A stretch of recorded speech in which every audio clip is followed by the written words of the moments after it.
Nombor 3. Lagu Cindai. Sebelum admin sambung, sekiranya korang ada kisah seram tersendiri yang ingin admin ceritakan pada video-video Top 5 Malaysia, boleh email pada top5malaysia1@gmail.com. Menerusi Facebook Persatuan Abang Tanjung Pinang, lagu Cindai, lagu ikonik Datuk Seri Siti Nurhaliza yang memuncak pada tahun 1998. Irama zapinnya memukau, liriknya syarat pantun indah, tapi ada yang percaya tajuknya menyimpan makna tersembunyi.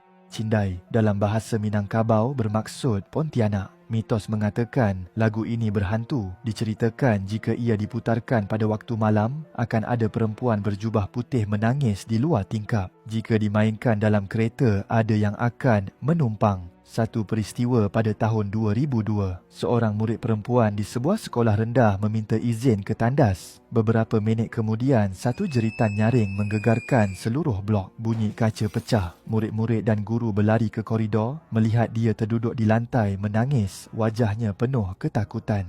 "Cikgu, tolong saya cikgu.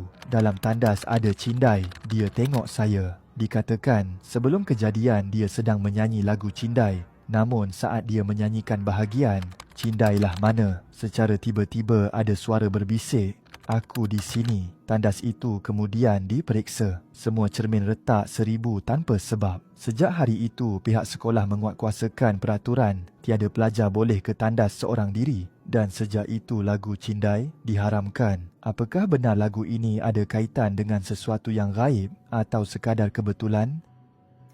Nombor 2. Lagu Sefia. Menurut YouTube Naina Story, lagu Sefia nyanyian oleh Sheila on 7 iaitu sebuah kumpulan dari Indonesia. Tetapi tahukah anda tentang kisah seram di sebaliknya? Lagu tersebut telah dicipta dan dihasilkan berkenaan tentang seorang peminat mereka yang telah meninggal dunia akibat kemalangan. Semuanya bermula apabila Eros, salah seorang ahli band, pernah menerima panggilan misteri. Suara di hujung talian memperkenalkan diri sebagai Sefia. Disebabkan dia berasa curiga, Eros bertanya, "Macam mana awak dapat nombor saya? Awak call saya dari mana?" "Saya dapat nombor Eros daripada seorang peminat fanatik Eros dan saya menggunakan public phone di hadapan rumah Eros." Terkejut, Eros keluar memeriksa tetapi tiada sesiapa. Yang menyeramkan, gagang telefon tergantung sendiri seolah-olah baru digunakan. Jadi bila Eros tu dengar macam tu, dia pun nekat untuk pergi tengok dekat luar sama ada betul ke perempuan ni memang call dia daripada public depan rumah dia. Tapi yang pelik tu, dia tak nampak sesiapa pun dekat kawasan public phone tu. Yang lagi seram tu guys, gagang telefon tu tergantung. Eros kemudian menyiasat dan menemui alamat seseorang bernama Sefia. Sampai di rumah itu, dia disambut oleh sepasang suami isteri yang tiba-tiba menangis apabila mendengar cerita Eros. Mereka memberitahu bahawa Sefia adalah anak mereka dan dia telah meninggal dunia dalam perjalanan ke konsert Sheila on 7. Lebih mengejutkan, bilik Sefia dipenuhi poster band itu seolah-olah dia masih hadir sebagai peminat setia. Beberapa tahun kemudian, semasa kumpulan Kucai Mars menyanyikan lagu Sefia di UiTM Raub, Pahang, ketika itu ia dinyanyikan dengan penuh penghayatan sehinggalah terdapat satu lirik yang dinyanyikan membuatkannya tiba-tiba membuka mata dengan mengejut. Kelihatan langsir tiba-tiba beralun seolah ditiup angin kuat dan pintu tertutup tanpa sebab.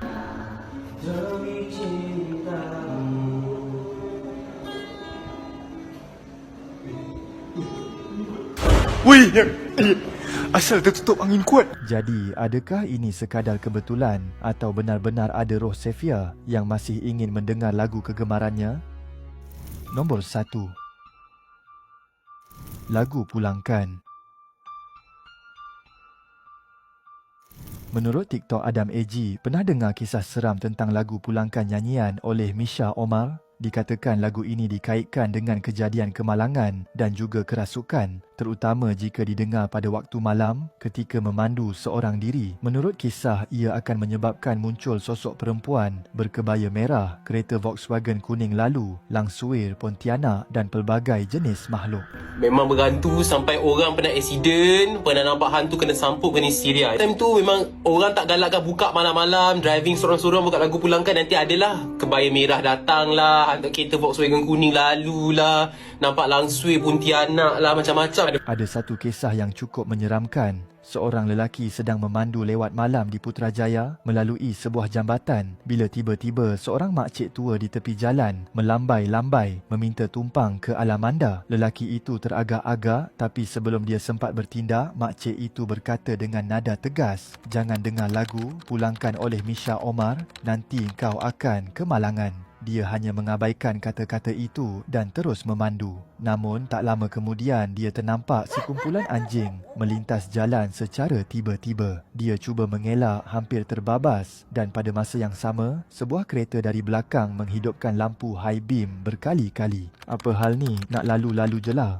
bisiknya dalam hati. Kereta itu memotongnya, tapi ketika selari di sebelahnya, pemandu itu menunjuk ke atas arah bumbung keretanya. Merasa tak sedap hati, dia mengekori kereta itu hingga ke R&R Serdang. Bila mereka berhenti, lelaki dalam kereta tadi keluar dengan wajah pucat dan berkata, "Tadi atas kereta you ada makcik tua, mata dan mulutnya berdarah, sedang memegang bumbung sambil merenung ke arah semua kereta yang lalu." Lelaki itu terkedu. Dia hanya mampu menjawab, "Tadi aku memang ada nampak seorang makcik. Dia pesan jangan dengar lagu Pulangkan."